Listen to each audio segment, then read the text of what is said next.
जैसे रैदास जी महाराज, एक बार की बात, रैदास जी रामानंद जी के शिष्य थे, भगवान रामानंदाचार्य जी के। तो रैदास जी ठाकुर जी की खूब सेवा पूजा करें और खूब नाम जप करें। अब जो ब्राह्मण थे, ब्राह्मणों को ईर्ष्या हुई कि ये चर्मकार कुल में उत्पन्न हुआ व्यक्ति ये भगवान की सेवा करने का अधिकार इसे किसने दे दिया। और इसकी शिकायत जाकर के उन्होंने राजा से कहा, सुनिए महाराज, देखिए वो रैदास चर्मकार होकर के भी भगवान का नाम लेता है, पूजा करता है।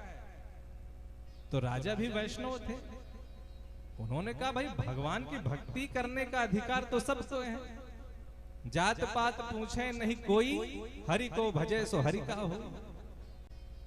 तो इसमें क्या बुराई है? कहा नहीं, बस भगवान की पूजा करने का अधिकार हमें ही है, हम ब्राह्मणों को ही है और किसी वर्ग को नहीं। कहा अच्छा ठीक है, इसका निर्णय हम करें, क्योंकि राजा ही न्यायाधीश हुआ करता था। तो दरबार में राजा ने ब्राह्मणों को बुलाया और रैदास जी को भी बुलाया।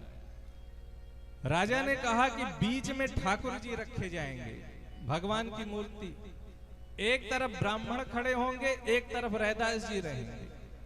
जिसके बुलाने पर भगवान चले जाएंगे उसकी ही भक्ति सच्ची मानी जाएगी। कहा ठीक है महाराज। राजा ने ब्राह्मणों को कहा तुम बुलाओ पहले। सारे ब्राह्मण एकत्रित हुए और उच्च स्वर में वेद स्तुति करने लगे। वेद स्तुति खूब की महाराज, लेकिन भगवान टस से मस नहीं हुए। कहा रैदास अब तुम गाओ, तुम बुलाओ भगवान। जब रैदास जी ने पद गाना शुरू किया तो पद सुन गाते जा रहे हैं और रैदास जी की आंखों से आंसू झरझर झरझर बहे जा रहे हैं।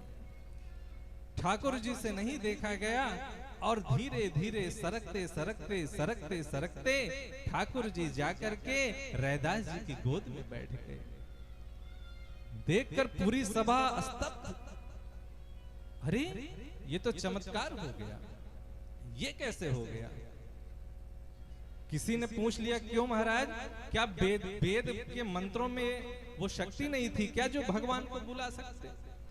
कहा नहीं नहीं, वेदों के मंत्रों में तो अपार शक्ति है, वेद मंत्रों में अपार शक्ति है, लेकिन उन वेद मंत्रों को बोलते समय ब्राह्मणों के मन में यह अहंकार आ गया कि हम भगवान को बुला लेंगे, हम भगवान को बुला लेंगे, अहंकार आ गया उनके मन में।